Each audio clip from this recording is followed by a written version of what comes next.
For today's performance, the part of Tereus will be played by Andrew Wynn.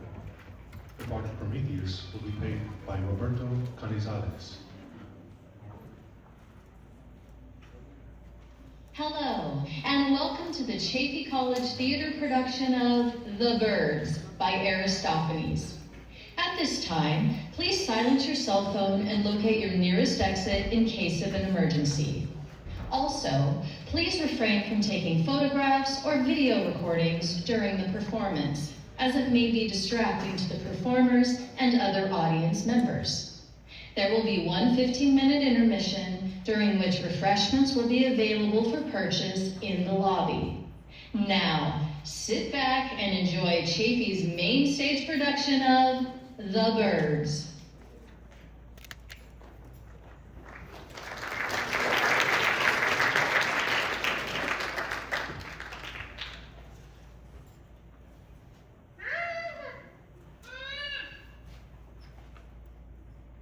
Are you telling us to keep going straight ahead, over by that tree?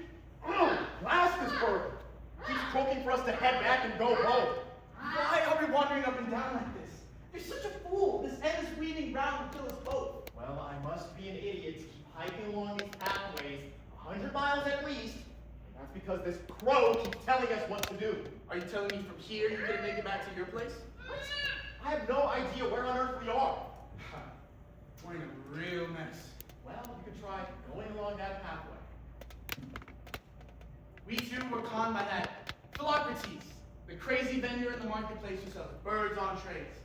He told us these two would take us straight to Tereus, that hoopoe, a man who long ago became a bird. That's why we paid an oboe for this one, this jackdaw, son of Thorelides, and 3 more for the crow. And for what? The two know nothing except how to bite. What's got your attention now? Over by those rocks? You want to take us there? There's no way through. My God, it's the same thing over here. There's no road. But what's your crow saying about the pathway? It's not clawing what it did before. But what's your crow saying about the road? Nothing. It's saying nothing. It just keeps croaking. Something about biting my fingers off. We two? Don't you think it's odd that the two of us, ready and eager to head off to the birds, just can't find the way?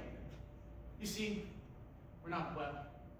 All you men out there to hear our words, we are ill with the disease.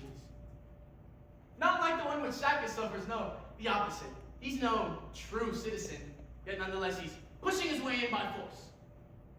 But we, both honored members of our tribe and family, both citizens among you citizens, with no one trying to drag us away from the city, have winged our way out on our own 2 feet.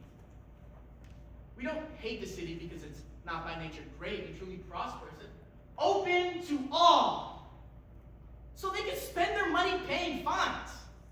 Cicadas chirp up the trees a while, but our Athenians keep chirping over lawsuits all their lives. That's why we set off on this trip with all of our stuff: basket, pot, and myrtle boughs. We're looking for a nice relaxing spot where we could settle down and live out our lives. We're headed for Tereus, that hoopoe bird. We'd like to know if in his flying around, he's seen a city like the one that we want. Hey! What? It's my crow. He's calling upwards, I think up there. My jackdaw's climbing up there too, as if he wants to show me something. There must be birds around these rocks. Let's make some noise so we know for sure.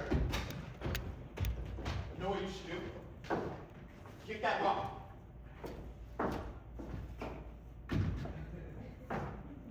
Why not use your head? It would have been twice the noise. Pick up the stone and knock on the door. All right then. Here I go.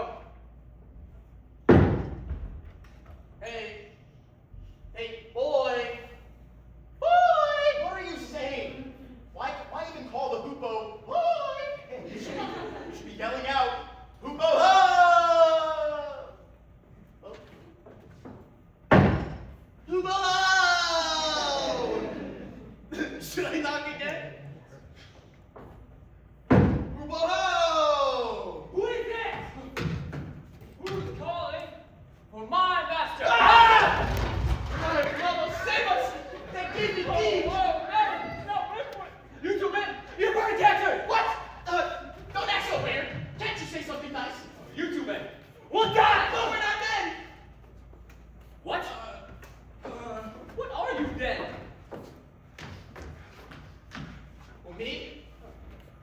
chicken shitter.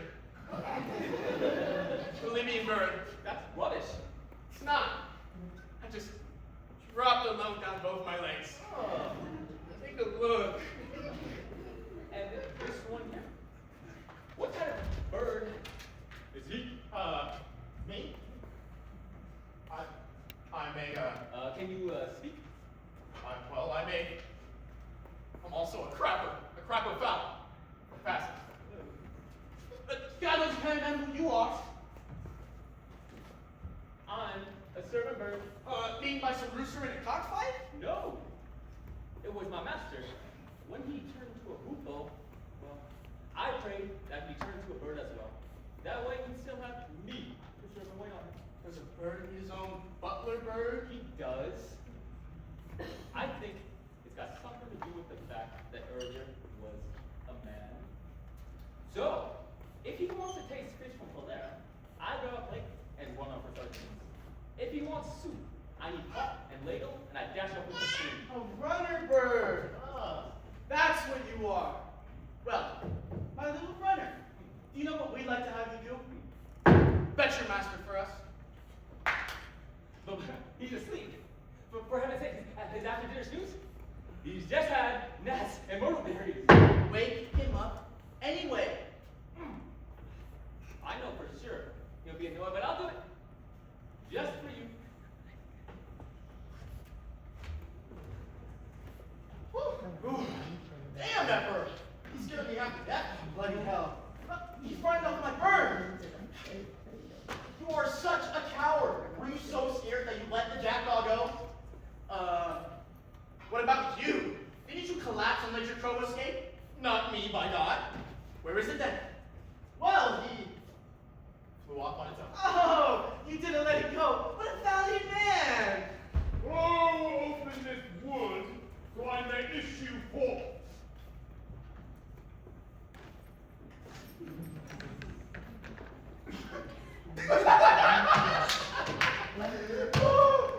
Oh, Hercules, what kind of beast is this? What's that plumage between triple crest?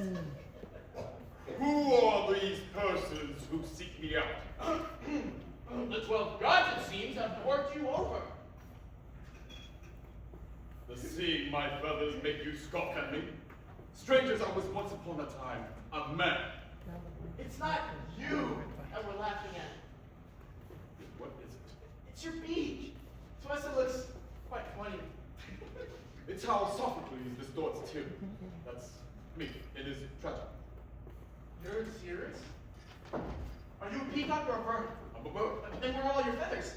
They've fallen off. Have you got some sort of disease? No, it's not that. In the wintertime, all birds shed their feathers. Then new ones grow. But first, tell me this. Who are the two of you? Us? We're human beings.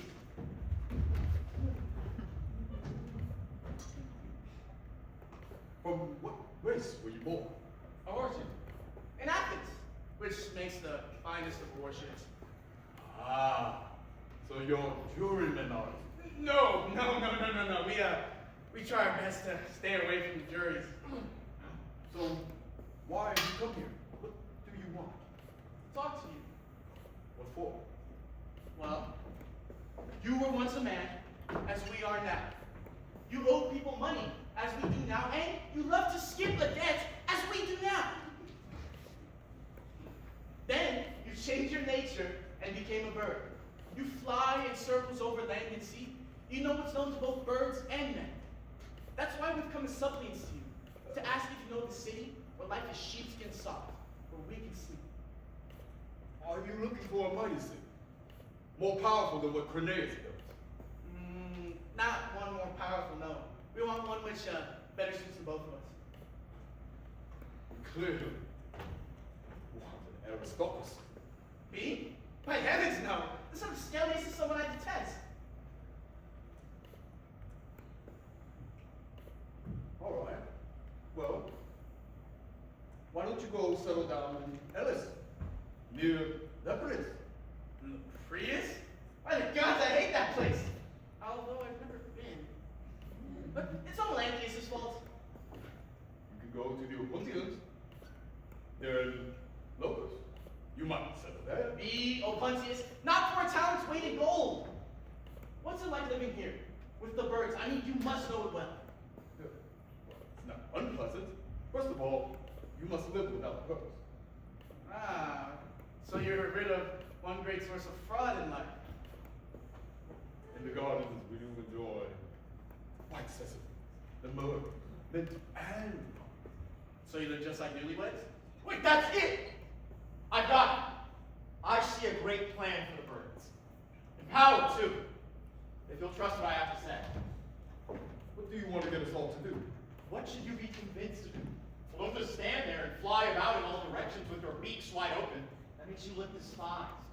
With us, you see, if you spoke of men who always flit about and someone asked, who's that Tereus? Someone might respond, oh, that man's a bird. He's unreliable, flighty, vague, never can stay in one place for too long. By Dionysus. That's a valid point. The criticism's fair. What should we do? What a foolish question. Settle down together in one city. What sort of city could we both set up? Another foolish question. Look down. All right. Now look up.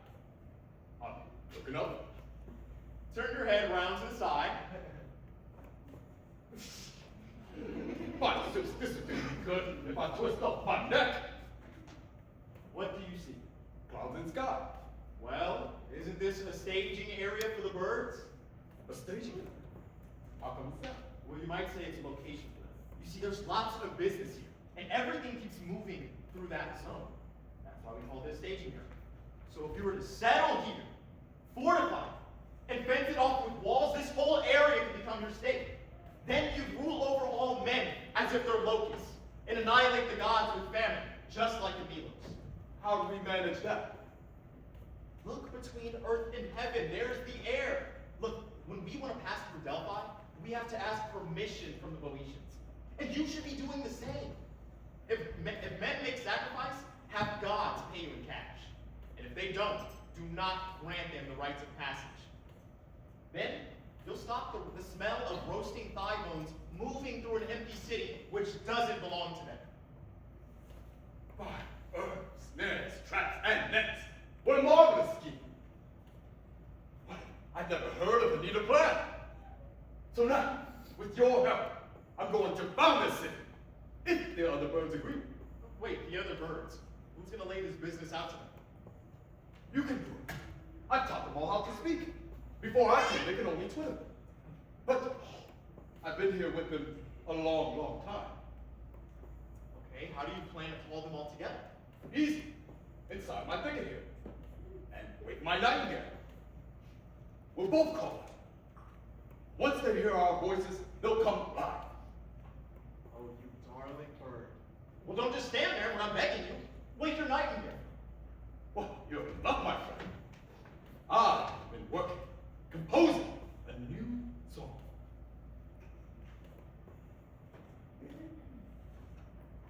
Me.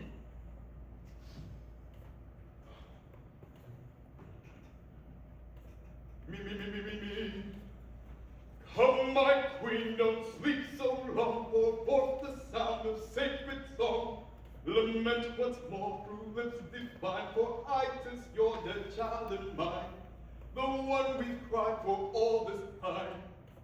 Sing out your music, liquid trip, in that vibrato voice, the thrill which echoes in those purest tones to leave the haunt of yew tree grown, and rises up to Zeus's throne. Apollo with the golden hair sits listening to your music there, and in response he plucks his string. His lyre of ivory then brings the gods themselves to dance and sing. Then from God's mouth in harmony come sounds of sacred melody.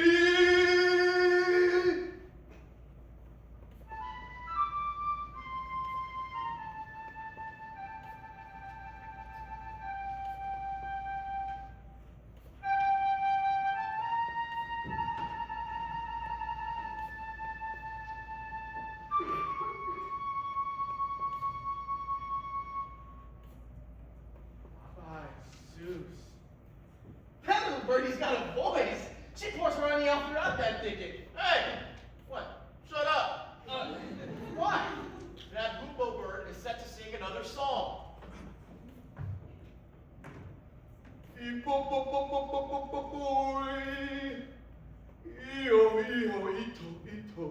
told. Come here to me, all you with feathers just like mine. All you who live in country fields, fresh plowed, still full of seed, and all you 1,000 tribes who munch on barley corn, who gather up the grain and fly at such a speed and utter your sweet cries. All you who in the furrows dare twitter on the turned up earth and sweetly sing. Tio, tio, tio, tio, tio. All those of you who like to scratch and food, from garden ivory shoots, all you in the hill up there, who eat from olive and arbutus trees, come here as quickly as you can, fly here in answer to this. Go, trio, trio, trio, I'm calling you. You flock to fly across the seas, across the waves, with the young come to learn the news. We're all assembling here, all trying to blow their words. A shrewd old man's arrived, he's here with a new plan, a man of enterprise, all set to improvise. So gather all of you to hear his words. Toro, toro, toro, tix. Kickaboo, kickaboo. Toro, toro, toro. Lili, litz.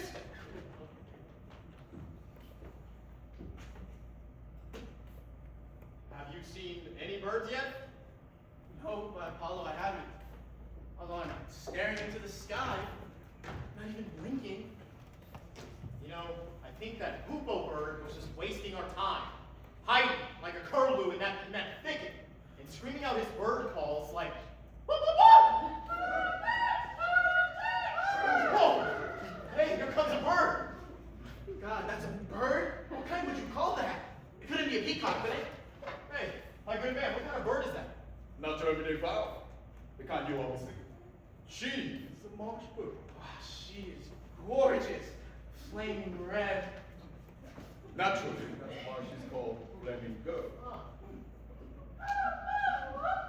Oh, look at that! Look, the birds arrived. They're pressed with feathers. You're right, but this bird here, oh, wait, you're not the only hoopoe? Huh. He's my grandson, son of Philocles, the hoopoe. It's like those names you call when you pass along Hippolytus, son of Callias, and Callias, son of Hippolytus. Oh, so this here's Callias. But his feathers, he seems to have lost quite a few. Yes, that's true. Being a well-off bird, he's plucked by parasites, and female creatures flock to him too, to yank out his plumage. Oh, by Poseidon, here comes another bright young bird. What's it called? This is the glutton bird. Oh, another glutton. So, Leonidas is the only one? If this bird were anything like Leonidas, would he have thrown away his crest? Ah. No, my dear fellow. They live upon the crest because it's sacred, just like the carriers. Oh, do you see all these bright young birds? What a foul bunch of them all flocking here. There's a huge bird cloud. Wow! So many feathered wings, I can hardly see through the feathers to the wings. Look at that one. A purple honey creeper. Wow. Here comes an owl. What about that? Who brings an owl to Athens? Oh, look, a turtle dove and a love dove. Oh, wow. Oh, a pigeon. Yeah, a blue raven and a green iridescent raven. A mourning dove. Oh, They're swimming. whoa! That's not a woodpecker. Yeah. Yeah. Oh, what a crowd of birds. A major flock of fowls. All that glitter as they glance around. Those rival cries.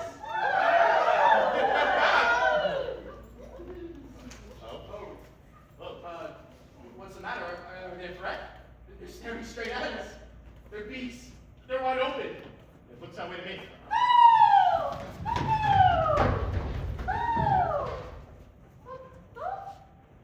Who's been calling me? I'm the one, Secretary Bird. I've been waiting here a while. I've not left my bird friends in the woods. Hey! Do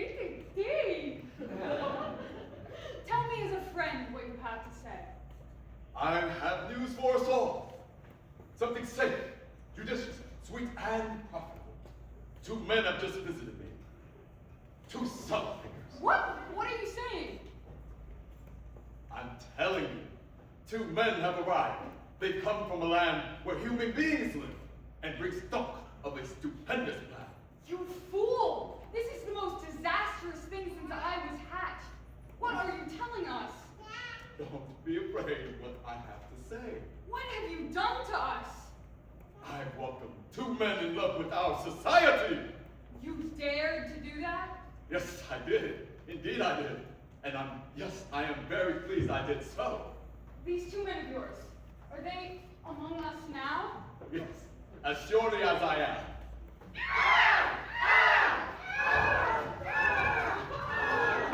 He's cheated us. He's done us wrong.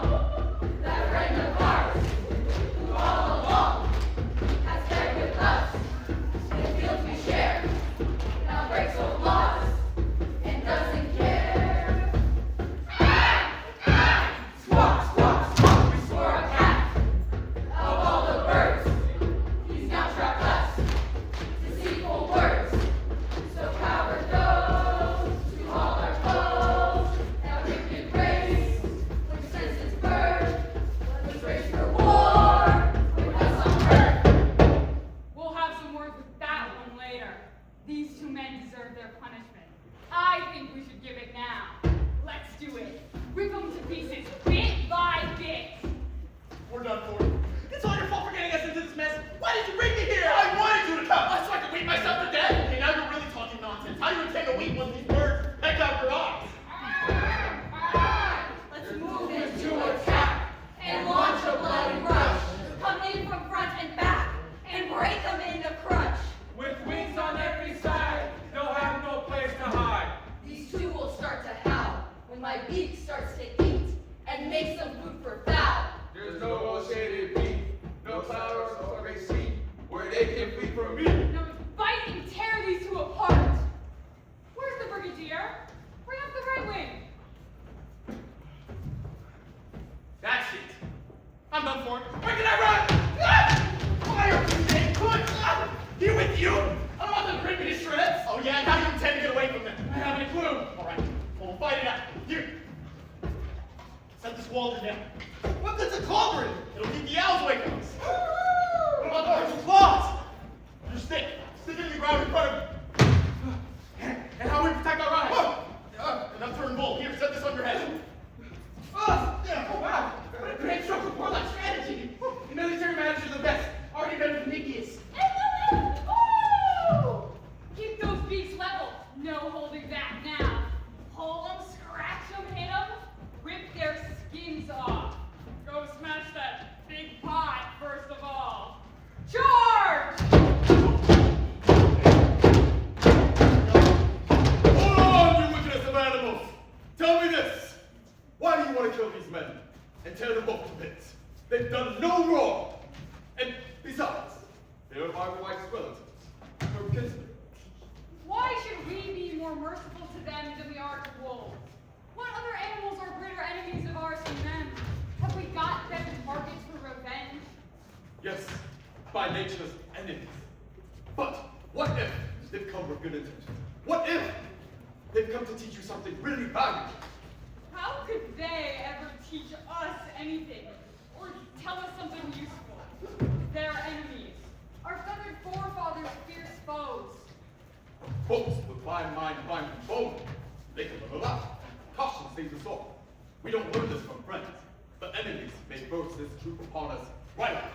That's why cities learn not from allies, but from enemies how to build high walls and assemble fleets of warships. In this way, their knowledge saves their children, homes, and kids. Well, here's what seems best to me. First of all, let's hear what they have come to say. It's true, our enemies can teach us something wise.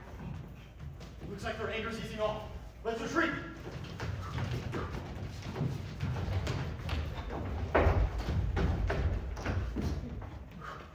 It's only fair. And you do owe me a favor out of gratitude. In other things, before today, we've never stood against you. All right, looks like they're acting out more peacefully to us. Let's put that quadrant down. All right, but we better aim onto our stick. Use it as a spear. you'll use them patrol inside our camp. But keep your eyes peeled. Don't even think about running away. If we die, where on earth will we be buried? In Keramikos. Yeah, I'll have the public pay. We'll get it done. I'll tell the general that we died fighting with the troops at Orna. Fall back into the ranks you held before.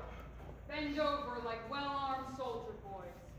Put your spirit and your anger down. We'll look into these two men, who they may be, where they come from, what their intentions are. Hey, Purple Bird, these two men of yours, where do they come from and who are they? Strangers are from Greece. What accident or words now brings them to the birds? The two men love your lot, adore the way you live. That's why they want to share with you, and all there is to give. What's that you just said? What plan is in their head? Things you never think about. You'll be amazed. Just hear them out. He thinks it's good that he should stay and live with me? Is he trusting in some plan to help his fellow man or thump his enemy? He speaks of happiness, too great for thoughts or words. He claims this emptiness, all space, is for the birds. Here, there, everywhere. You'll be convinced, I swear. Is he crazy in the head? Shrewder than I said. A brilliant thinking box? The subtlest, sharpest thoughts. He's been around, knows every scheme and Ask him to speak to us, to tell us all. As I listen now to what you're telling me, it makes me feel like flying, taking off. take those suits of armor into the house. Hang it up in the kitchen by the cooking stove. May it bring good luck. Now you, lay out your plan to them. Explain to them why I gathered them all here. No, I won't do it. Not unless they swear a pact to me. Just like that one monkey by Nitros, the one who makes our knives, had his wife swear to us not to bite or poke me. You mean you're No, I mean the eyes. The eyes. I'll agree to that. Listen, all of you. The armed infantry can now pick up their weapons and go home. Keep an eye out for any notices we put up on our bulletin boards.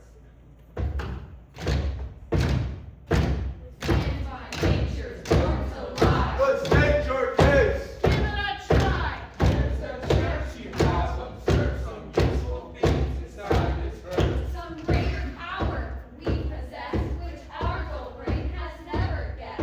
So tell all here just what you see. If there's a benefit for we, we'll share in it communally. Tell us the business that brings you here. Persuade us of your views. So, speak right up. No need to be afraid. We've made a pact. We won't be the ones who break it first. My God, I am full of words, bursting to speak. I've prepared my speech like well-mixed flour, like kneading dough. There's nothing stopping me. Servants, you lad, fetch me a speaker's wreath, and you, bring me some water so I can wash my hands. You mean it's time for dinner? What's going on? What? For a long time, I've been keen, my God, to give them a stupendous speech, overstuffed, something to shake their tiny burning souls.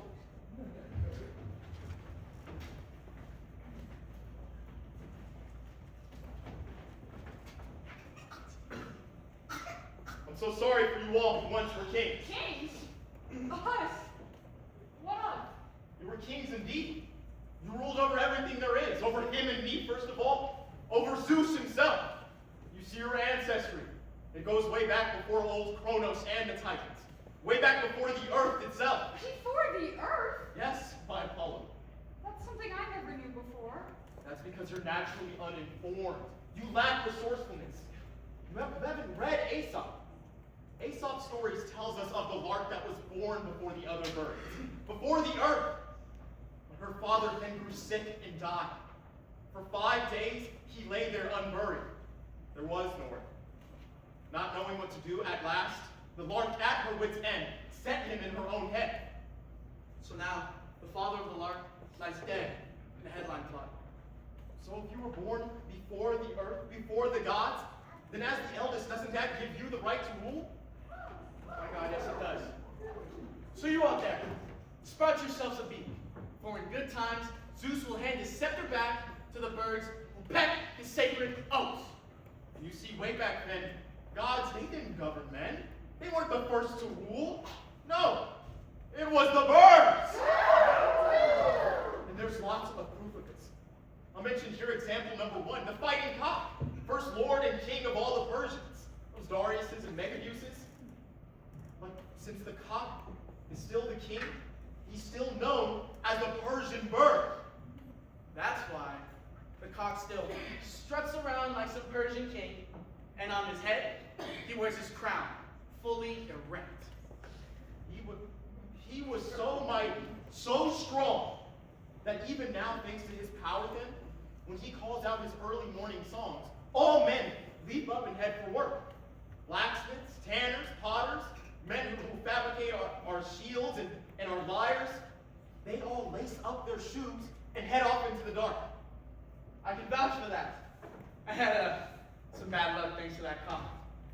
I lost my cloak to some thieves, a soft and warm one too, made of Phrygian wool. I had been invited to a festive do where some child was going to get his name right here in the city. I had some drinks, and well, those drinks, they made me fall asleep. Just as people were about to eat, that bird let rip his cock-a-doodle-doo! I thought it was early morning call, so I ran straight out for Halloween. But then, just outside the city gates, I get mugged. Some company gets square in the back. Use a cudgel as I'm on the floor, crying, weeping, and moaning. He steals my cloak.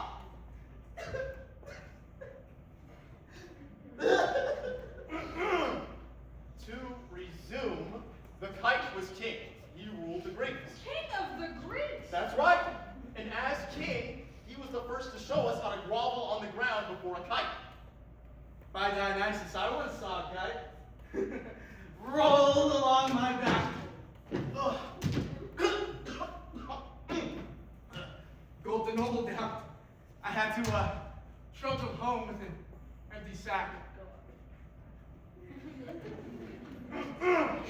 Take Egypt and Phoenicia. They were ruled by cuckoo kings. And when someone cried out, "Cuckoo!" all those Phoenicians would come down, harvest all their crops, the wheat and barley in the fields. That's why, when someone's cock is plowing your wife's fields, we call you cuckoo. You're being fooled. Are you done? The kingship of the birds was then so strong that in the cities of the Greeks, say in Agamemnon or Menelaus, had a bird perched on his regal scepter. Then the bird got its own share of benefits, along with the king. My God, that's right. I mean, what's the reason for those birds? Here's the weirdest proof of all. Lord Zeus, king of the sky, because he's king, carries an eagle on his head. Get this, his daughter, an owl, and Apollo, like a servant, has a hawk. I always get surprised when some god comes along with the bird. Why is that? So when someone makes a sacrifice in accordance of tradition, they can seize the entrails into God's hands, well before Zeus came. You see, way back then, men, they didn't swear their oaths upon gods. They swore their oaths upon birds. But now they all think of you as slaves and useless layabouts. They throw stones at you as if you were mad. And all those hunters in the temples, they set up traps. Nooses, gins, snares, and cages too. And once they've got you trapped, they sell you by the bunch. And those who come to buy, they poke and prod your flesh. And if you seem good to eat, they don't simply roast you by yourself, no.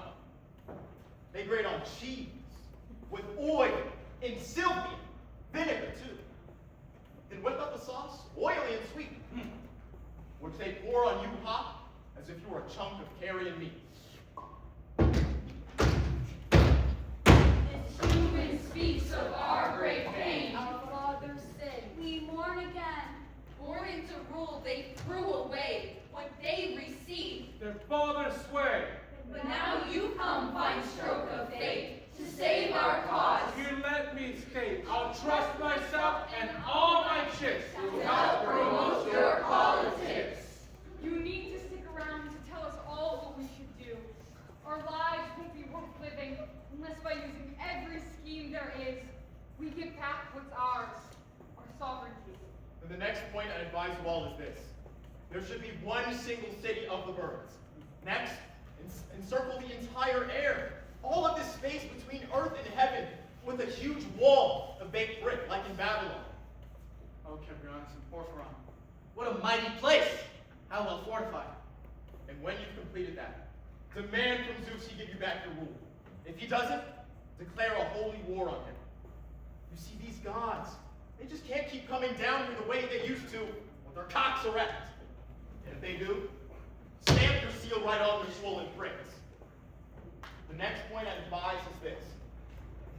Send a herald down to the humans and tell them that from now on, the birds will be kings. And they have to make sacrifices to you. So if anyone wants to make a holy sacrifice to Athena, have the coot bring some barley. A sheep for the god Poseidon, have them bring toasted wheat grains to the dove. And if anyone wants to make a sacrifice to Hercules, have them bring the cormorants and honeybees. A ram for Zeus, the king. Well, since the wren is king of the birds, ahead of Zeus himself, the sacrifice will require the worshiper to execute an uncastrated gnat. I like that part about the slaughtered gnat. Now, thunder on, great Zan. But how will humans think of us as gods and not just jackdaws flying around on wings? A foolish question. Hermes, he's a god. He has wings and flies around like the others. Then there's Victor, with wings of gold. Eros is the same. Then there's Iris, like a timorous dove. That's what Homer says. But what if Zeus lets his thunder peal and throws down on us a lightning bolt? That's got wings as well. Now, if people in their stupidity, they think nothing of you and keep worshiping Olympian gods, then a large cloud of birds will come down and attack their farms, devouring all the seed. And as they starve, let Demeter then dole out the grain. She won't be willing to do that. She'll make excuses, as you'll see. Then, as a test, let the ravens peck out the livestock's eyes. And let Apollo make them better. He's the god of healing. That's why he gets paid. But you cannot do this. So I sold my 2 oxen. But if they think of you as gods, like Cronos, Poseidon too, good things will come to them. But how will we make people wealthy? That is what they mostly want. Birds can show men the silver treasures of their ancestors buried in the ground long ago. Birds know where these are. Men always say, no one knows where my treasure lies except perhaps some bird. I'll sell my boat, buy a spade, and dig up tons of gold. But how will we provide for human health? Such things dwell with the gods. Well, if good things are coming to them, isn't that providing them good health? That's right. A man's business isn't sound is never meant to do well. But how will people get old? That's something too. Olympian gods bestow. Must they die young? No, my God. The birds will add on years, hundreds more. Huh. These birds are far better qualified to govern than Zeus.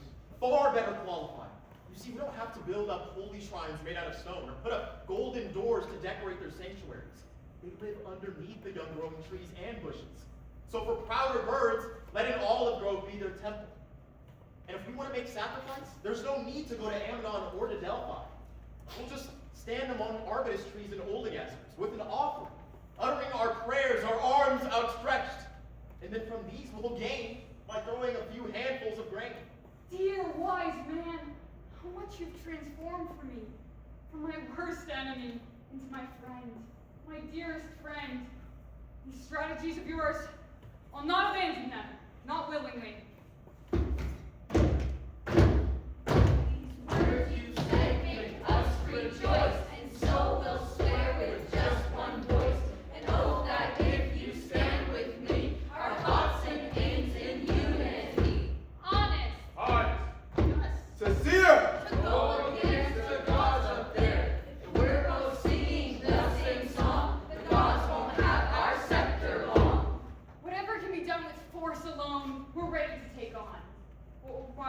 brains or thinking through.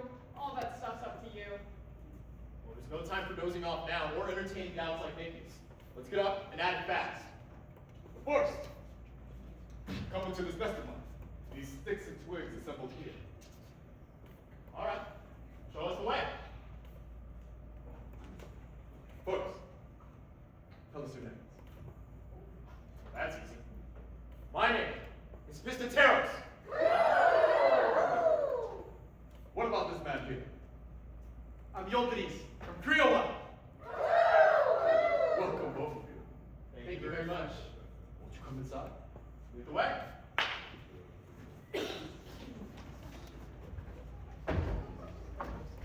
Wait, but hold on, Tereus. How's it that we're gonna go up into your nest when you can fly, but we can't? I don't see any problem here. Maybe, but in Aesop's fables, there's that one story of the fox who hung around an eagle with some unfortunate results. Don't be afraid. We have a little root you can nibble at, and then you'll grow some wings. Sounds good to me. Lead us in. Bandits, Xanthias, bring in our mattresses. Hold on a second. I'm calling you. Why are you calling? Take those two men in. Give them a good meal. But bring your tuneful nightingale out here, who with the muses sings such charming songs. Bring her out here so we can play together. Yeah, agree to their request. Bring out your little birdie in the reeds. Please, my God, bring out your lovely nightingale. Okay. What? If that's what you both want, then it must be done. Come here, Prockney. Our guests are calling. Ah, what a gorgeous bird, a tender chick. Oh, how I'd love to help that birdie spread her legs. If you catch my drift. But look at all the gold she's wearing, just like a girl. What I like to do right now is kiss her. You idiot! Look at the beak she's got. A pair of skewers. All right. I'll treat her like an egg. Peel off the shell, and then I'll kiss her.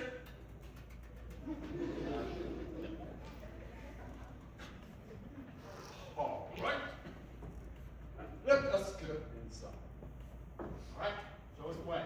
Good luck to you all. All my tawny throated love, of all the birds that fly above, you're dearest to my heart. Your sweet melodious voice in my song plays its part, my lovely nightingale. You come. And now you're here with me. Pour forth your melody. Pipe out the lovely sounds of spring, a prelude to my rhythmic speech, and every melody you sing.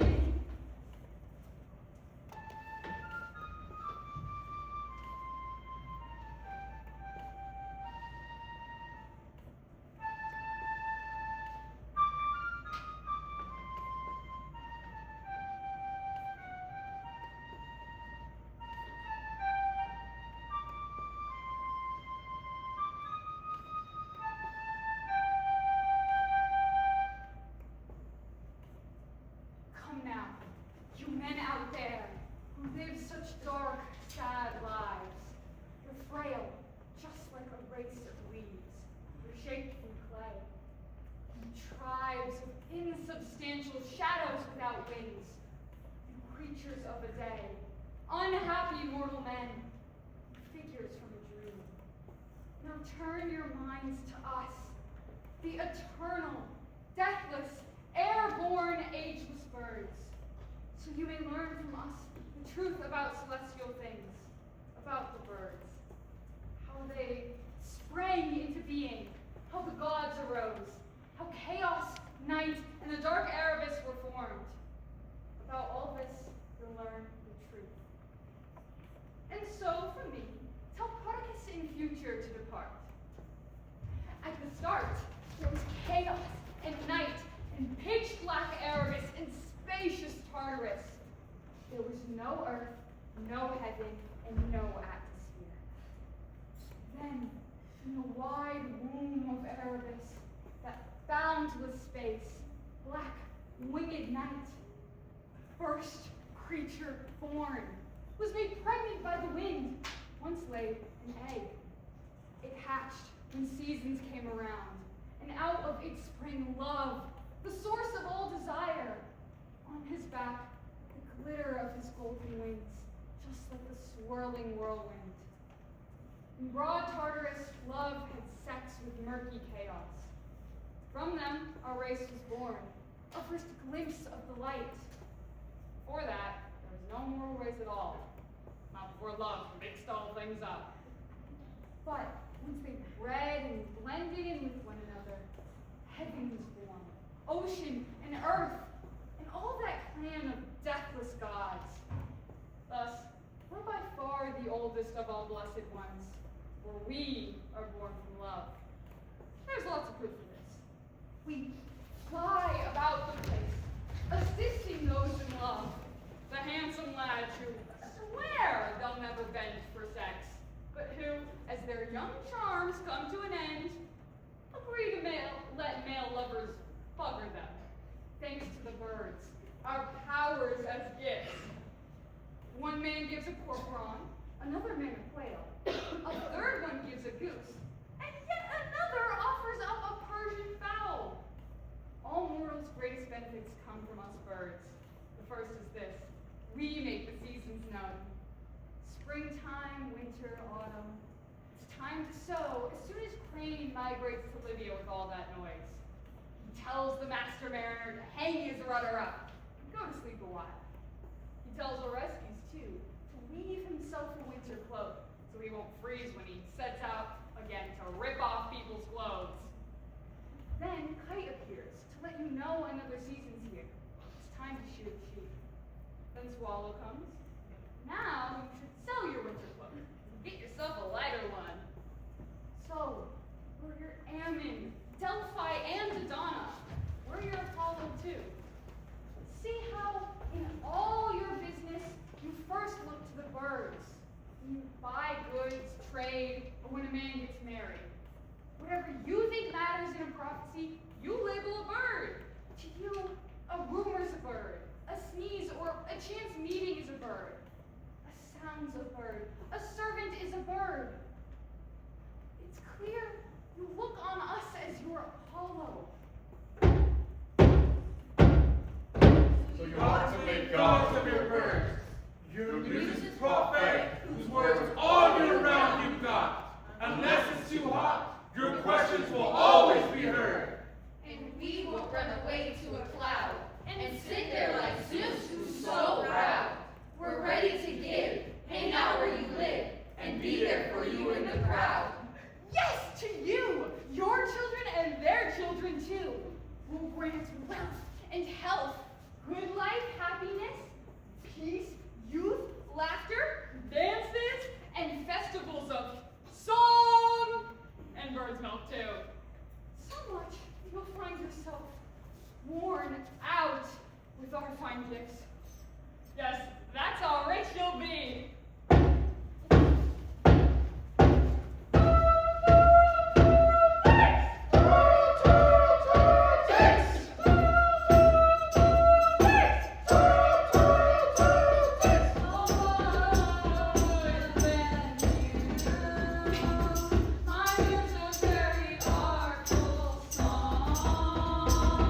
From trees and from high mountains,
who'd like to spend his future life among the birds, enjoying himself, he should come to us. Here you see, whatever is considered shameful by your laws, it's all just fine among us birds. There's nothing sweeter or better than growing wings.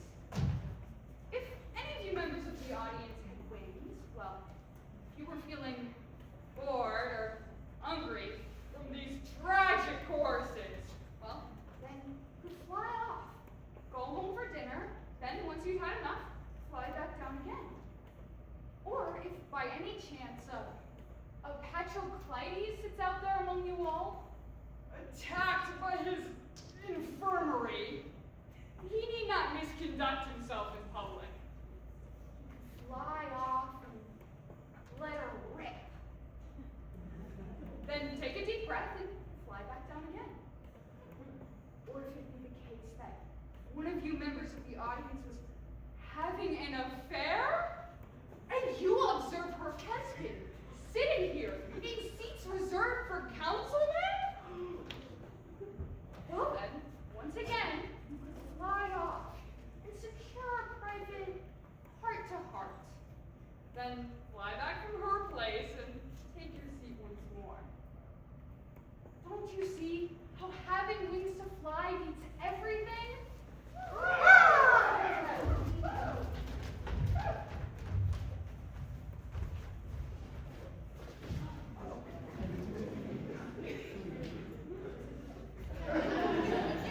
That's that?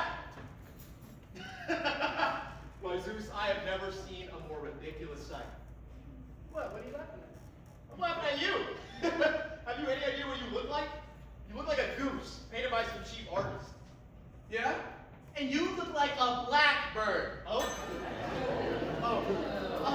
One whose hair has been cut using a barber's bowl. All right. What do we now need to do? Well, first we need to name our city something fine and grand. And we need to make new sacrifices to the new gods. That's my view too. So, what name shall we give our city? How about that name from Lacedaemon? Shall we call it Sparta? Ew, I Hercules, no. But I use that name Sparta for my city. I wouldn't even use Esparto grass to make my bed. Not when I can use cords of linen. What would you call our city? Well, some name from around here. To do with clouds, with high places full of air. Something really extra grand. How about this? How about Cloud Cuckoo Land? Oh, that's good! You've come up with a name that's really wonderful. It's great! Wait, is this Cloud Cuckoo Land? The same place where Diogenes keeps all of his money? And Aeschines hides all of his assets? It's Pleasure Plain, the same place where gods beat up on giants in a bragging match. Wow, what a fine metropolis the city is! What a glittering city! Now, who will be our guardian god? Who gets to wear the sacred robes that we weave? Why not let Athena do the guard? But how can we have a finely ordered state where a female goddess stands there fully armed, and while Cleisthenes still fondles weaving shuttles? Who will hold our city's strong sword? A bird among us, of Persian breed, said to be the fiercest anywhere, all the war gods' chicks. Some princely cocks. Those are just gods that live among the rocks. Yogis, come down. I need you to move up into the air. Help the ones who are building the wall. Hoist rubble. Strip and mix the mortar. Haul up the hods. Then fall up the ladder. And then hold your inspection rounds. Make sure all fires are concealed. You can go to sleep up there if you'd like. And then once you've completed that, come back to me. And you? You'll just stay here. Well then, to hell with you. My friend, hey! You should go where I send you. All of this work I mentioned, none of it is going to get done. And we need to make a sacrifice to the new gods. So, I'll call a priest and organize the show. Servants, grab up the baskets.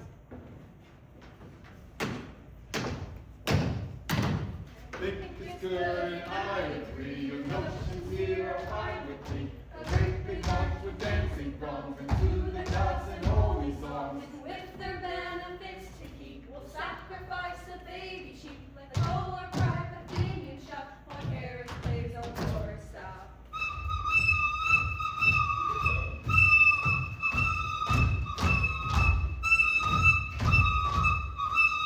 Stop! Stop!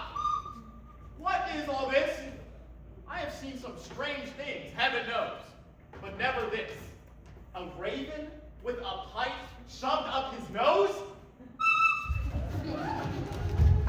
Ah, priests, work your spell. Make sacrifice to these new gods as well. I'll do it. But where's the basket-bearing boy?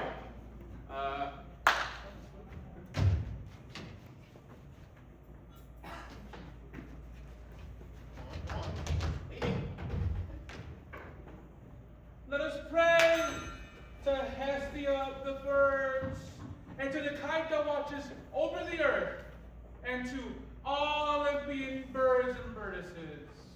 O hawk of Sunium, I hail to you, Lord of the sea. And to the Pythian swan of Delos, let's pray to Leto, mother of the quail, and to Artemis the goldfinch. No more goddess Polianus now, the goldfinch Artemis. And to Sabazius, the Phrygian frigate bird, and to the great ostrich mother of all the gods, and of all the men. To Sybil, our ostrich queen, mother of Cleocritos. May the gifts all cut quite security and good health as well. And to the Cayans too. I do like this kind, the way they get around everywhere. To hero birds and to their chicks, so porphyrians and pelicans, to rapid birds, both white and gray, to herons and gannets, ospreys and teals, terns, small tits, big tits. Hold on, damn it! What are you saying? What kind of sacrifice or prayer requires ospreys and vultures? Don't you see that a kite can snatch up this goat and take it away? Get out of here! You and your garlands too. I'll offer up this beast all on my own. Second, I have to sing a song to purify you all. A holy sacred melody, the blessed ones I have to call. And If you're in the mood to eat, just be one not the store. For here are sacrificial meat, there's horns and hair and nothing more. Let us now pray to our feathered Oh, God. muse! In your song, sing the renown of loud cuckoo is happy town. What the heck is that? Who are you? Me, I'm a sweet-tongued warbler, nimble servant of the muse, as Homer says. You're a slave and you wear your hair like that? No. But all poets of dramatic songs are nimble servants of the muse, as Homer says. No wonder why your nimble cloak is so thin. But O poet, tell us, why hast thou come hither? I spent years making up all sorts of splendid songs to help celebrate your fine clown cuckoo lands. Dithyrambs and virgin songs and other tunes in the style of the Seminites. When did you compose these tunes? Some time ago? Oh, long ago, yes. I've been singing the glory of this town for years. Look here, poet. I've been making sacrifice all day, the day our city gets its name. What's more, like a newborn child, I've given it that name. Oh, yes. But the muse's words are swift indeed, like twinkling hooves on rapid steeds.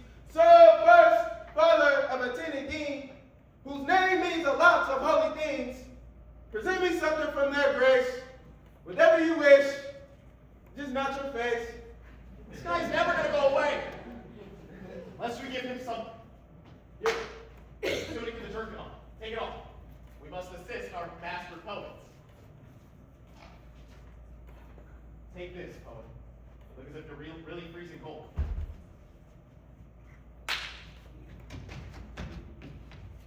The darling muse accepts the gift, but not unwillingly, but just not short wit, should get a lift from Pindore's words which, This guy is never going away.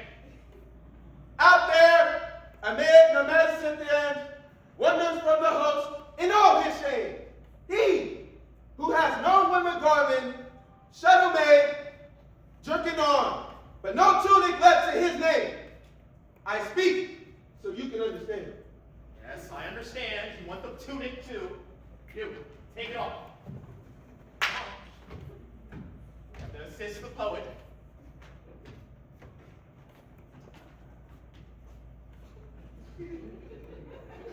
Boy, if you don't hurry up. All right, poet, you have your tunic. Now get out. I'm on my way. But I still sing songs like this in honor of our city. Oh, love, 16 on the golden throne, sings to celebrate that shivering, quivering lead that loves the snow. Smash from a blast! Well, my God, looks like you put the cold away now. Now that you've got your little tunic on. God, that's a problem I didn't think of. You learn about our city here so fast. Servants, pick up the holy water and walk around again.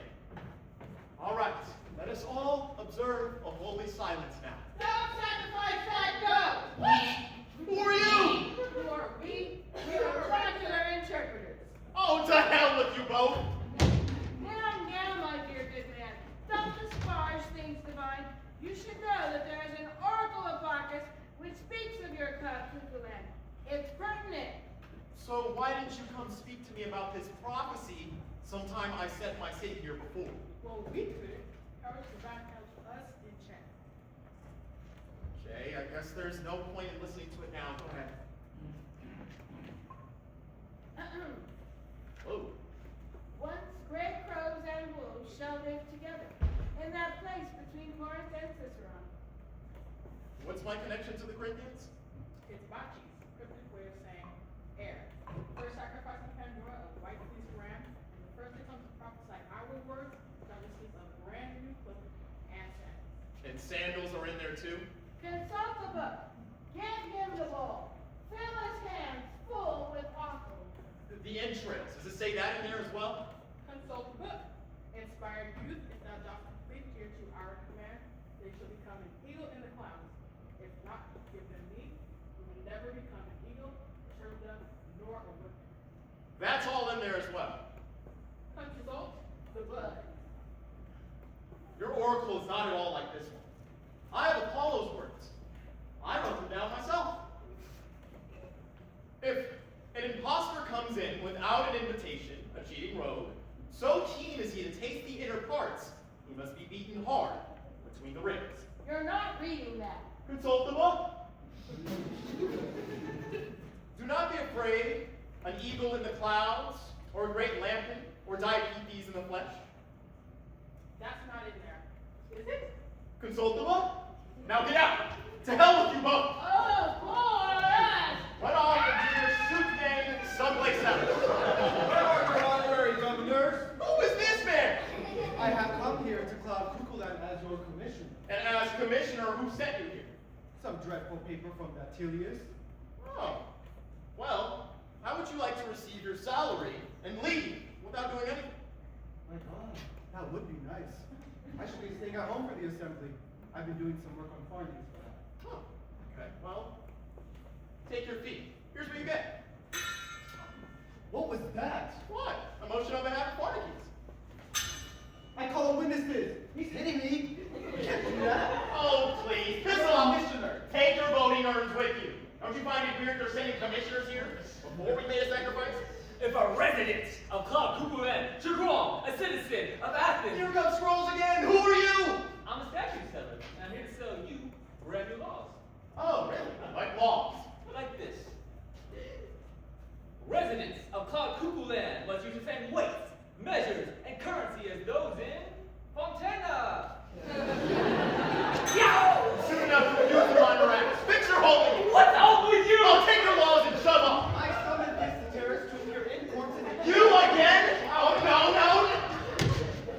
If anyone chases off court officers, it will receive them as the law decrees. Ah!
proclaimed today.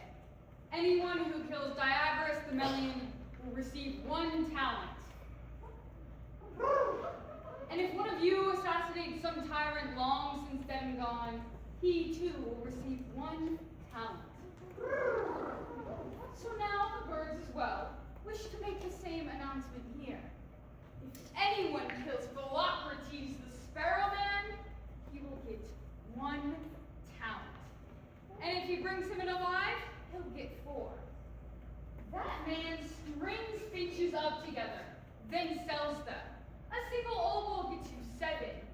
He injures thrushes too by inflating them with air, then puts them on display. He stuffs feathers up the blackbird's nose. He captures pigeons too, keeps them locked up, and forces them to work for him, tied up as decoys underneath his nets. We want to make this known to you.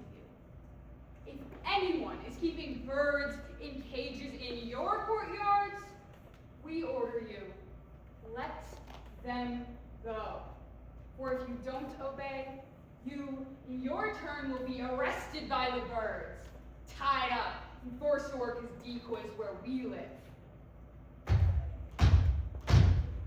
Oh, happy tribes of feathered birds, we never need a winter's cloak. In summer days, the sun's far rays don't injure us. I live at ease among the leaves, in flowery fields, in love with suns.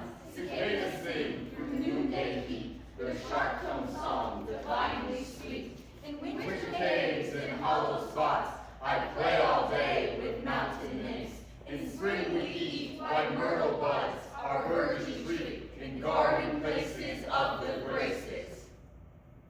We want to speak to all the judges here about our victory. How they'll get such splendid things if their verdict goes our way. And first of all, what every judge is really keen to have. Some owls of Larium will never leave. They'll nest in your homes, hatch in your purse, and always breed small silver change. And then, as well as this, you'll live in temple homes. The birds will build your rooftops eagle style, with pediments. If you hold some office, a minor post, and wish to get rich quick, set a sharp-beaked falcon out in your hands. And if you need to eat, we'll dispatch a bird's crop, where it keeps its stored up food. If you don't vote for us, you should prepare some little metal plates to guard your head. You'll need to wear them, just like statues do. But when you dress up in fine, white, brand new clothes, the birds will crap on as punishment.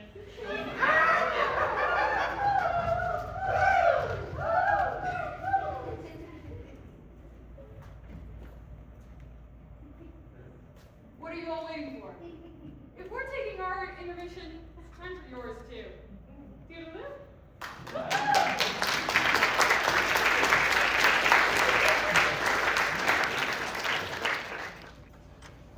You birds have made a tremendous sacrifice. But why is there still no messenger arriving from the walls to tell us of what's going on up there? Ah, here comes one now, panting as if he'd run across that stream at Ellis where Olympian athletes race. Where is he? Where?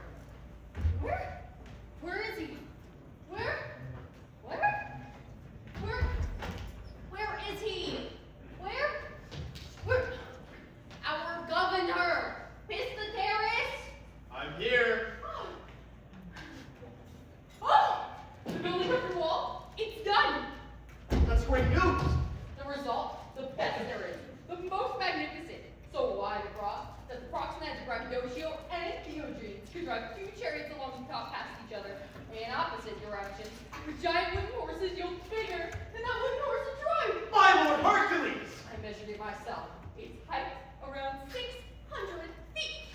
I beside you, who built the wall as high as it? The birds. Nobody else. No Egyptian bore the brick. No mason. No carpenter was there. They worked by hand. I was amazed. 30,000 cranes flew from Libya carrying foundation stones they swallowed down. The cord cracks chipped away to form the proper shapes. Then thousands swords spark breaks. Lapwings and other river birds hauled water up into the air from down below. And who hauled the mortar up there for them? Herrings, they carried hides. How'd they load the odds? Oh my dear man, that was the most cleverest trick of all. Each shoved their feet into muck and split them, just like shovels, and then flicked them into the odds. Is there anything we can do with our feet? Oh, then, by God, the ducks, with slings attached around the waist, placed the birds. Behind them flew the swallows, like young apprentice boys with trowels. They carried mortar in their mouths. Wow. Why shouldn't we hire wage labor anymore? But go on. Who built the wall as high as that? The most skilled craftsmen birds of all, woodpeckers. They pecked away to form the proper shapes. Oh, the noise those peckers made! Oh, an arsenal! Now, the whole thing has gates. They're bolted shut and guarded on all sides. Everywhere sentries are in position with their belts. And everywhere troops are in position with signal fires on every tower! Oh, but I must go now. I need to wash. You will have to do the rest.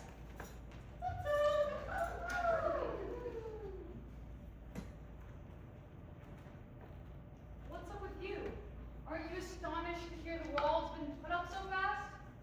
Yeah, I am. It sounds amazing. But it also sounds like some made-up lie. Oh, here comes a guard. He'll tell us news of what's going on up there. His face looks like a dancing warrior. Oh, hey! Somebody help me! Hey! You! Oh, Yeah, what's going on? we suffered something really bad. One of the gods from Zeus just got through, flown past the gates into the air, slipping by the jackdaw sentinels on daytime watch. What? That's a bold and dangerous action, but which god was it? We're not sure. He had wings, we do know that for sure. You should have sent patrol guards out there without delay. We did dispatch the mountain archers. 30,000 falcons all moving out with talons curved and ready. They're kestrels, buzzards, vultures, eagles, owls. The air vibrating with the beat and rustle of their wings as they search out for that god. He's not far off. In fact, he's here, somewhere, already. No time for standing around then. All you orderlies strike out. Get your bows ready and fire away. Someone fetch a sling for me.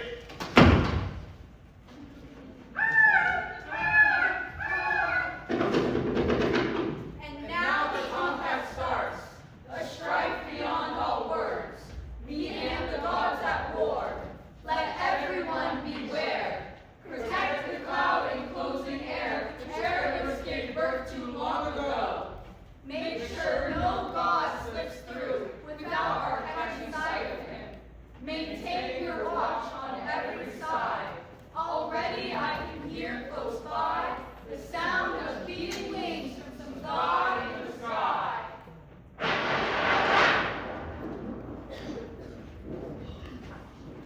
Hey, you! Where do you think you're flying? Who are you? Where are you from? I'm from the Olympian gods.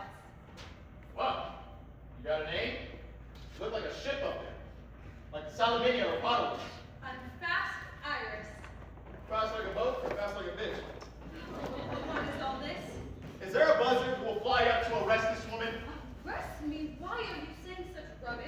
Hey, we're gonna be very sorry about this. This whole affair is most unusual. Listen, you silly fool. What gates did you pass through to reach the wall? What gates? My God, I don't have the least idea. Then listen to her. How she feigns ignorance. What gates did you pass through? Did you go past the jackdaw gentlemen? You won't answer that? Well, then where's your pass? The one the storks give out? What's wrong with you? You don't have one, do you? Have you lost your wits? Didn't some captain of the birds stick a pass on you? My God, no. No one up there made a pass or shut this stick at me, you wretch! So let me get this straight.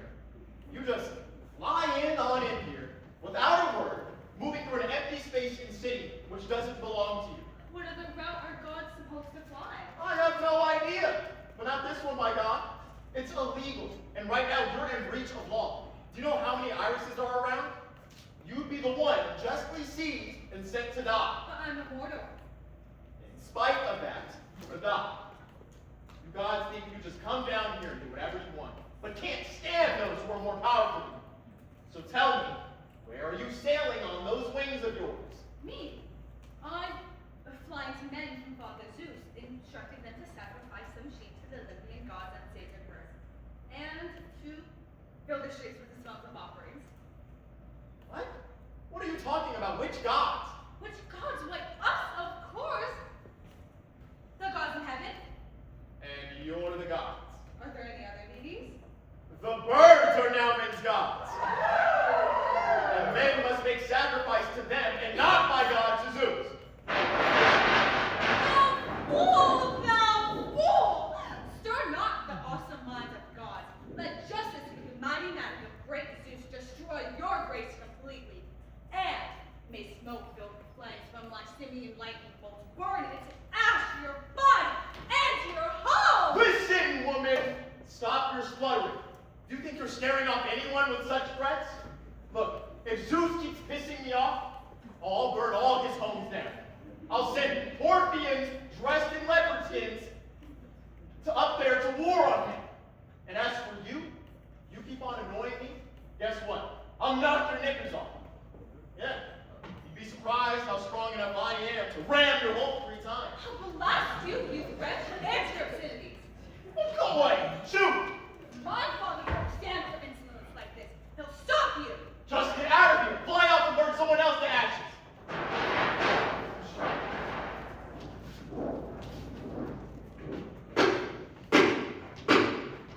On Zeus's family of gods, we shut our door. They'll not be passing through my city anymore. Nor will men down below in future time invoke the gods by sending down their sacrificial smoke. Something's wrong. That messenger we sent, the one down to the human beings, what if he doesn't get back here again? Oh, Christa Tereus, you blessed one, wisest and most celebrated of all men, cleverest and happiest, trebly blessed, speak something to me. Oh, what do you say? All people, in honor of your wisdom, crown you with this golden diadem. And I accept. But tell me, why do the people honor me so much? Oh, you founder of this most famous town, this city in the sky, do you not know how much respect you have among all men? How many men there are who love this place? Before you built your city in the air, all men were mad for Sparta. With long hair, they went around half-starved and never washed like Socrates, and carrying knob sticks. But now, they've all completely changed. These days, they're crazy for the birds. For sheer delight, they imitate the birds in everything. Early in the day, when they've just got up like us, they all flock to feed together. But on their lawns, browsing legal leaflets, nibbling their fill of all decrees. So mad have they become for the birds that many men have had the names of birds assigned to them. One lame tradesman now is called the partridge. Melanippus has changed to the swallow. Lycurgus has become the ibis. Heracon the bat. Syracuse the jay. And Aeneas is now named the quail. He looks like one. Right after the quail's flicker tapped its head. They're so in love with birds, they all sing songs with lines about a swallow, or a duck, or a goose, some kind of pigeon, even wings, tiny bits of feather. That's what's going on down there. I tell you, more than 10,000 men are coming here demanding wings and talons in their lives. You got to find a way to get wings for your new colonists and immigrants. Squawk, squawk! All right, there's no time for dozing off now. Better get at it fast. Servants, fill up all the baskets with feathers. And bring them out. Have maids bring them out to me. I'll be the one to welcome those from down below. Our city soon will have a reputation for a large and swelling population. Just let our luck hold out. Our city here inspires so much love. I told you, you gotta bring it fast. For what do we not have here of the love which any men require in their places? Desire, Wisdom and eternal graces. We got it all in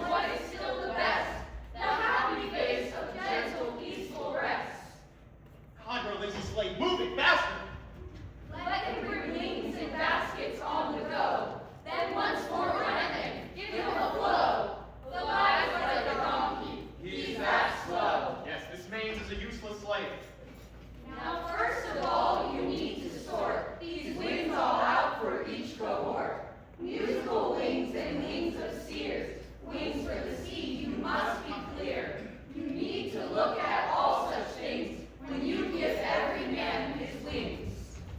By the kestrels, I can't stop grabbing you when I see how miserably slow you are. Oh, I wish I could an eagle be soaring high across the Bering Sea. Embracing ocean swell so free. Woo! Okay. I guess the messenger told us the truth. Here comes someone singing the eagle song.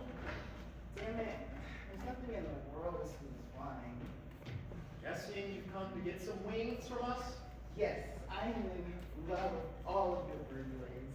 I want to live with you and fly. Besides, your laws are pretty keen. What laws?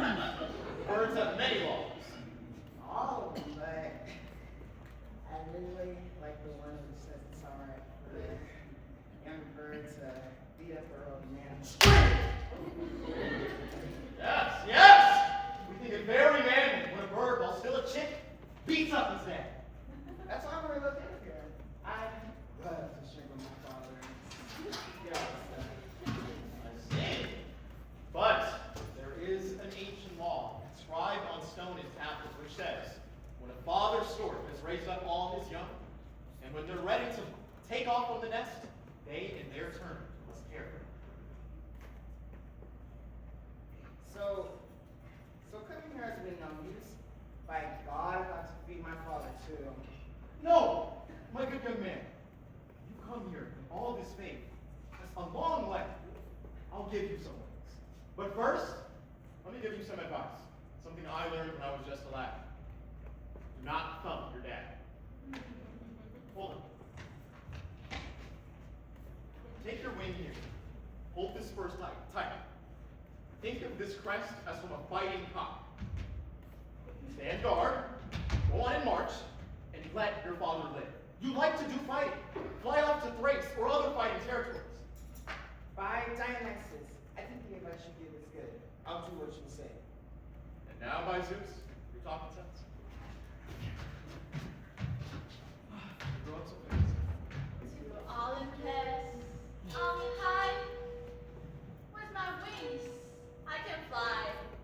With the sun, I will soar and then sing a This whole creature needs a tune. pile of wings. For my body and my mind, no, not fear. So I will fly. Canisius, welcome. Let me greet one as thin as bark on linden trees. But tell me, why have you come whirling here on such lame feet? Hey, bird, that's what I long to be, a clear voice nightingale. That's Stop! Just tell me what you want to say. Stop singing. I want to be the wind, where I can pluck wing the whirling preludes when I fly high. You want to get your preludes from the clouds? But our skill are all depend on the clouds, so our brightly disrams are made of air, of thickness and the gleaming merman with his wings. You will still see that once you hear the view. Absolutely not. No, I will not. Yes, by Hercules you will, for you our runs through all the airs. Oh, you imagine love bird who extended your wings, who dreamt up the sky. Oh, you mounted the bird. All right, enough. Soaring upward alongside Rome, I would not fly on the breeze. I'll stop these blasting winds of yours. First, I had a long going, I went the sauce, but then my body turned toward north, windy north. As I sized every furrows where no harbor lines. Oh man, it's a clever trick. Things tend to, but really clever. You don't enjoy being whisked with wings? Is this a way how you treat to the one who transcyclic crosses? The one in terms of one still like to have?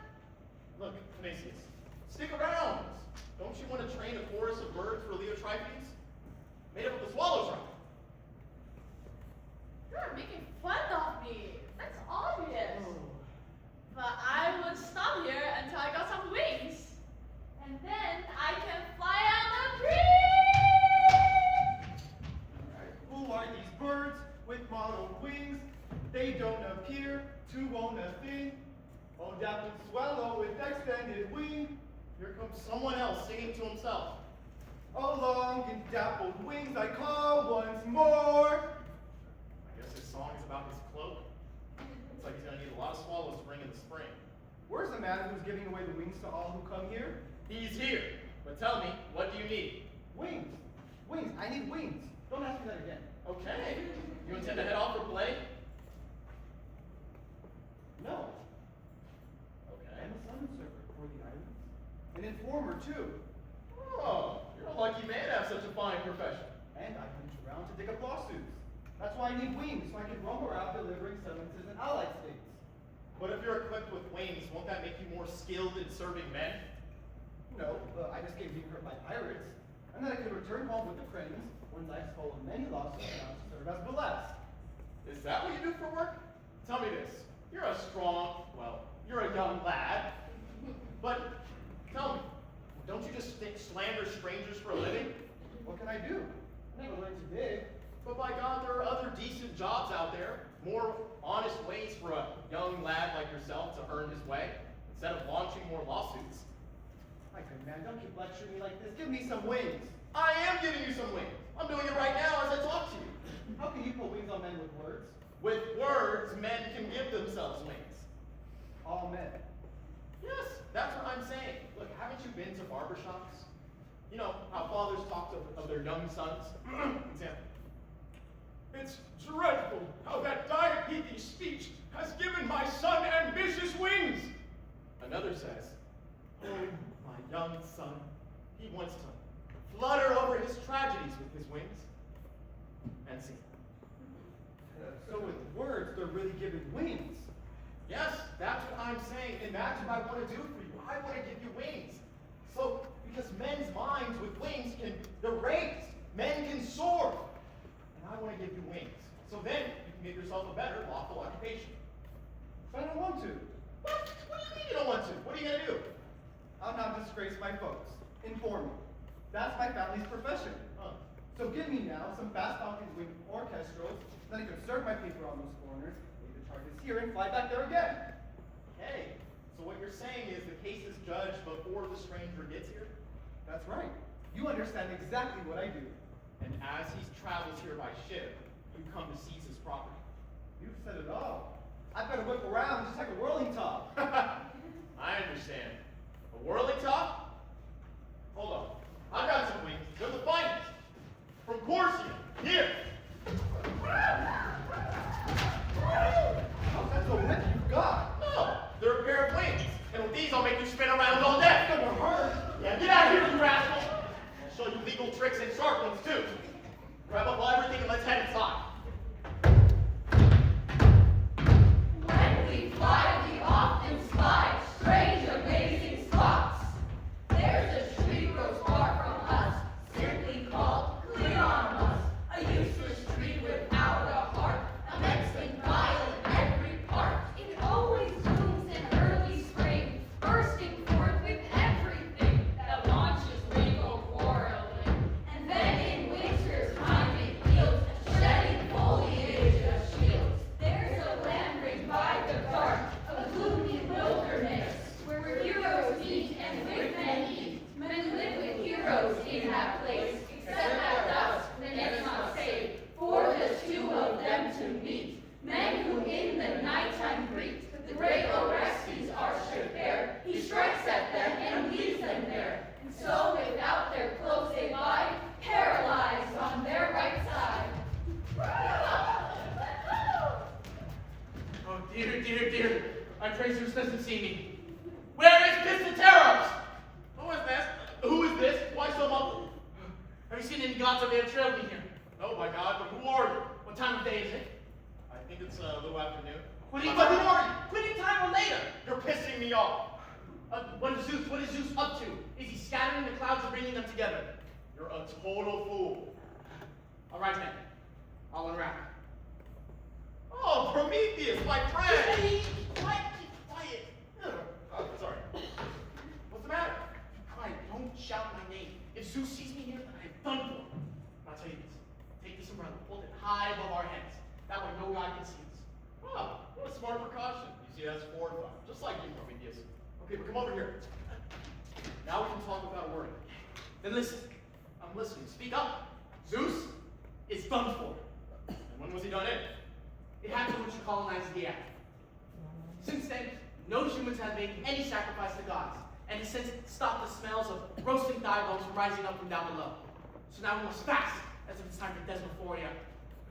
These barbarian gods, they're starving and act out like Illyrians. They keep threatening to send armies down to Zeus unless he reopens the ports and makes sliced entrails available once again.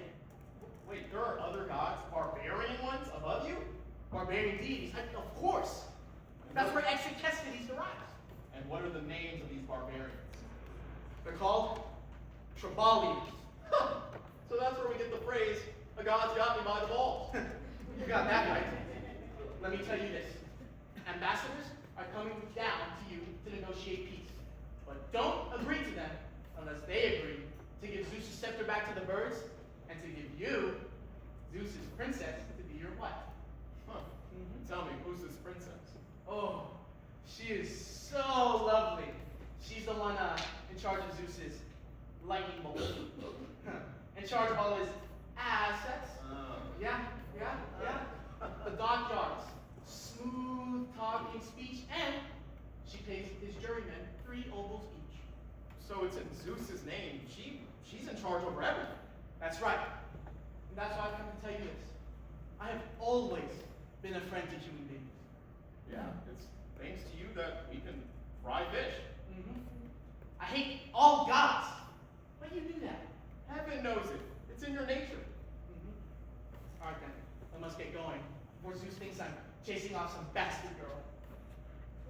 Oh, wait. Take the piss pot too. Then you can act as if you're the one carrying the stool. Yeah.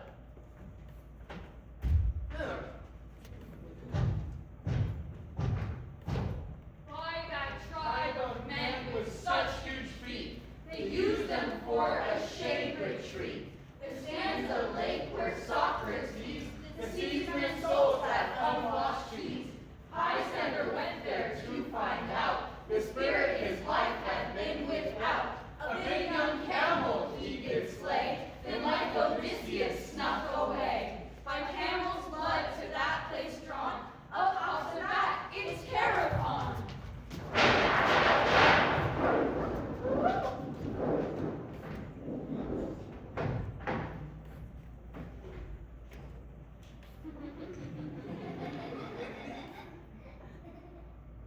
Here it is, Cloud Cuckoo Land in plain view. City we come to as ambassadors. What are you doing? Why drape your cloak that way from right to left? It's got to be reslung the other way, like this.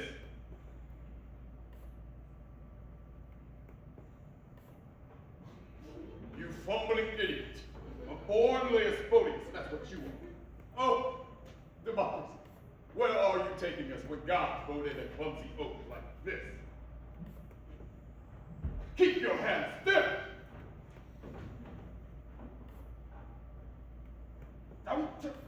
To hell with you! You're the most uncivilized of all the gods I've ever seen! Oh, right? Hercules, what do? You heard what I proposed. I'd like to just wring his neck. Whoever he is, who set this blockade against the gods?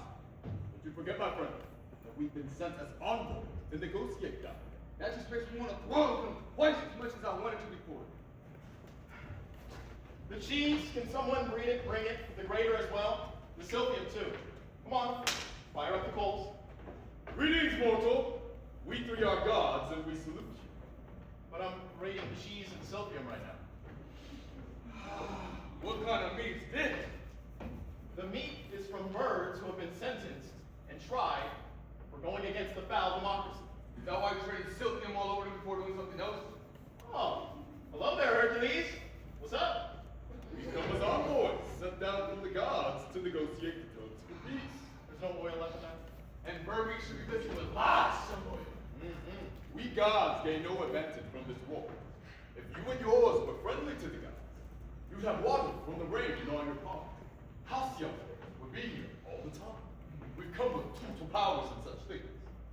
From the start, we did not launch a war on you. And we're ready to talk peace if you're prepared to do what's right. And what's right is Zeus gives us back his scepter. And by us, I mean the birds. Once we've settled on these conditions, I'll invite the envoys to have lunch with me. He gets my vote. I say we get. What's that, you fool? Idiot! You want to give away your father's power? Oh, wait, is that what you think? Look, down here we birds rule over everything. Won't that make you gods above even stronger? Look, beneath the clouds, men, they can swear false oaths to you. But if we became allies to the gods and the birds, any man who even dares to swear false oaths on birds or gods will then perjure himself. A raven will come down, peck out his eyes. By the sight, what you're saying makes good sense. Oh, that sounds good to me. Well, what do you say? Not my true. See, he agrees with you. Now listen up. Here's yet another benefit you'll receive from us. If any man vows to sacrifice a beast to the gods and tries to talk his way out of it, then we'll have him pay for that as well. How? Tell us how you do that. Well, at some point, the man is going to be counting up all his wealth, sitting in his bath, counting up all his fat stacks of cash. Then a kite is going to come down, take everything, back up to the gods. He gets my vote again. I say we get the scepter back to him. All right. Ask the Tribali. Hey, you! Tribali! I'm gonna smack you around. No, oh, smack his feet, let's see. He says it's fine. He agrees with me. Well, if it's all right with you, then I'm okay with it. Hey, we're ready now to agree to terms about the scepter. Okay. Oh, but there is one more teensy thing. I'll let Zeus keep Hera, but that princess girl needs to be my wife. Then you don't want the real rigorous negotiation. Let's go. If that's what you say. Hey, watch the food, watch the gravy, make sure it's sweet. Hey, Poseidon, my dear fellow, where are you going? Come on, are we really going to war about a woman? What do we Do? Settle this matter. What? You fool! Don't you see what he's doing? How all this time he's been deceiving. You ruined yourself. If Zeus dies after giving all the sovereignty to her, you'll have nothing. Right now, you're Zeus's heir. You give me whatever's left after Zeus departs. Oh dear. He's playing with you. Come on over here, Hercules. Let me tell you something. Hey, come on. Your uncle is putting one over. Poor fool. Look, do you really think you're going to inherit even the smallest property from your father's goods? You're illegitimate. You're a bastard. A bastard? What do you mean? I mean just what I say. Look, your mother, she was an alien woman. And Athena, do you really think she's going to inherit anything when she's got legal brothers? But once he died, couldn't my dad leave all of his property as a bachelor? The law won't let you. Because Poseidon here, who's raised up all your hopes, he's going to claim to be your father's legal brother. Look, I'll read you what Solon's laws dictate. I wrote them down here. And it says, if there are lawful children, then a bastard has no rights as a close blood relative. If there are no lawful children, the goods go to the nearest next of kin. What? I don't get anything my father stuff. Not a thing, by God. Hasn't your dad introduced you to his kin group yet? No. As a matter of fact, I've been wondering about that for some time. Well, don't just stand there with your mouth wide open, planning an assault. Join up with us! Look, man, I'll make you a king. And I'll give you birds with it. Ooh. I always thought you was very much serious about the girl. I can hand her over to you. What do you say? I vote no. Hey, these are Tribali. You look familiar. What do you say? The girl give over great sovereign birdies. There. He said hand her over. No, my God. He never said to give her up. No way. He's just babbling like a swallow. Ha ha. He said hand her over to the swallows. You two work it out. Agree to peace terms since you're both for it. I'll say nothing more. We're ready now to give you all you asked for. Come along with us in person up to heaven. Here, you can get your princess and all the other things as well. Looks like these birds were slaughtered in good time before the feast. If you want to, I can say here roast the meat. You go. Roast the meat. You mean you dwarf it down, you glutton. Come on with us. Let's go. I'd have to toy you to death.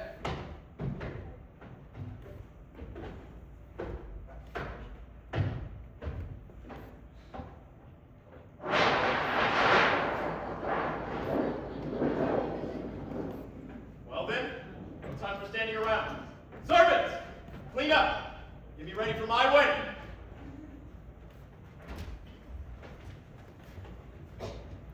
Lands of litigation, there's a place. It's right beside the waterfall, where that village and thieving race of tongue and belly men all flock. They use their tongues to sow and reap, to harvest grapes and figs en masse. A crude barbarian tribe, a heap of ellipses and gorgeous. From these horse-loving sycophants, who use their tongues to cram their gut. Through all of Attica's expanse, in sacrifice, the tongue's first cut. You here who have done fine things, more wonderful than I can say. You thrice blessed race with wings and birds. Welcome now your king has returned, as he comes back amongst these wealthy halls. Here he is in person. You'll never see a star so bright in any gleaming home of gold,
and seeing our adaptation of The Birds. We'd like